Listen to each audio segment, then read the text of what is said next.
2024 সালে বাংলাদেশের শ্রম বাজারে উল্লেখযোগ্য সংকোচন পরিলক্ষিত হয়েছে। বিগত বছরের তুলনায় প্রায় 30% কমে গেছে বৈদেশিক কর্মসংস্থান।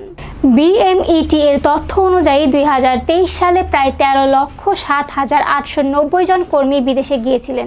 2024 সালে সেই সংখ্যা নেমে এসেছে মাত্র 10,11,869 জনে। এই সংখ্যা 2023 সালের তুলনায় প্রায় 30% কম। এখানে উল্লেখ্য 2024 সালে প্রায় 95% কর্মী মাত্র 5টি দেশে কাজ পেয়েছেন। এই দেশগুলো হলো সৌদি আরব, মালয়েশিয়া, কাতার, সিঙ্গাপুর এবং সংযুক্ত আরব আমিরাত। বৈদেশিক কর্মসংস্থান বাংলাদেশের অর্থনীতির অন্যতম চালিকা শক্তি এবং এই খাতে পতন মানে রেমিটেন্স নির্ভরতা কমে যাওয়া, যা দেশের সামগ্রিক অর্থনীতিকে সরাসরি প্রভাবিত করতে পারে। এই পতনের পেছনে প্রধান কারণগুলোর মধ্যে রয়েছে সৌদি আরব, মালয়েশিয়া, ওমান এবং বাহরাইনের মতো দেশগুলোর শ্রমবাজারে নিয়োগ কমে যাওয়া বা সম্পূর্ণ বন্ধ হয়ে যাওয়া। বিশেষ করে মালয়েশিয়া 2024 সালের জুন মাসে তাদের শ্রমবাজার বন্ধ করে দেয়, যার ফলে সেখানে কর্মী প্রেরণ উল্লেখযোগ্যভাবে কমে যায়। মালয়েশিয়ায় প্রেরিত কিছু কর্মী কাজ না পেয়ে বিপদে পড়েন, যা দেশটির সরকারের নজরে আসে এবং নিয়োগ প্রক্রিয়া বন্ধ হয়ে যায়। বিশেষজ্ঞরা বলছেন কিছু বাংলাদেশি ও মালয়েশিয়ান এজেন্সির মধ্যে অনৈতিক চুক্তির কারণেই এই পরিস্থিতি তৈরি হয়েছে।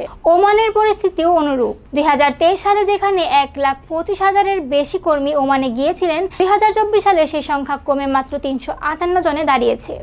বাহরাইন 2018 সাল থেকে শ্রমবাজার বন্ধ করে রেখেছে, ফলে সেখানে নতুন করে কোনো কর্মী যাওয়ার সুযোগ নেই।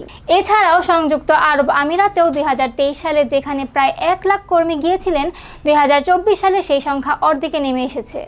কাতারেও নিয়োগ কমে গেছে, বিশেষ করে ফুটবল বিশ্বকাপ পরবর্তী সময়ে নির্মাণ খাতের চাহিদা কমে যাওয়ার কারণে। সরকার নতুন শ্রমবাজার অনুসন্ধান করছে, যেমন রাশিয়া, পর্তুগাল, মাল্টা, ভিয়েতনাম, কম্বোডিয়া ও কঙ্গো। তবে বিশেষজ্ঞরা মনে করেন যে এই প্রচেষ্টা এখনও পর্যাপ্ত নয়। রাশিয়া ছাড়া এসব বাজারের নিয়োগ সংখ্যা এখনও অনেক কম। তারা বিদ্যমান বাজারগুলো পুনরায় চালু করতে কূটনৈতিক উদ্যোগ জোরদার করার আহ্বান জানাচ্ছেন। বিশেষ করে মালয়েশিয়া ও সৌদি আরবের সঙ্গে উচ্চ পর্যায়ের আলোচনার তাগিদ দিচ্ছেন সংশ্লিষ্টরা।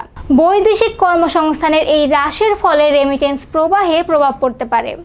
যদিও 2024 সালের জানুয়ারিতে রেমিটেন্স প্রবাহ 7.69% বৃদ্ধি পেয়ে $2.10 বিলিয়ন পৌঁছেছে।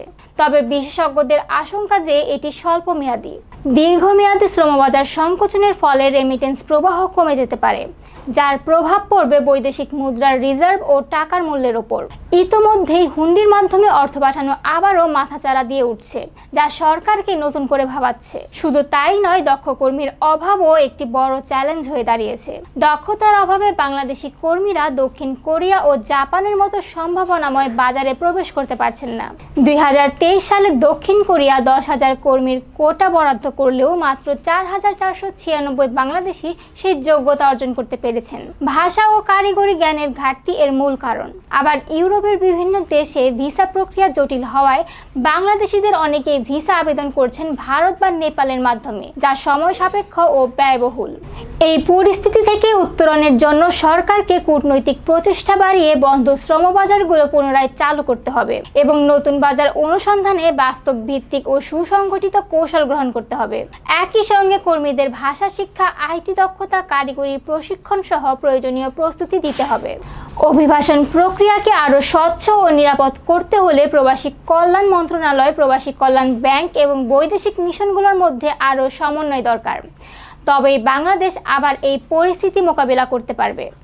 আপনার মতামত কমেন্টে জানান। ভিডিওটি দেখার জন্য ধন্যবাদ। এমন আরও ভিডিও দেখার জন্য লাইক, শেয়ার এবং সাবস্ক্রাইব করে আমাদের সাথেই থাকুন।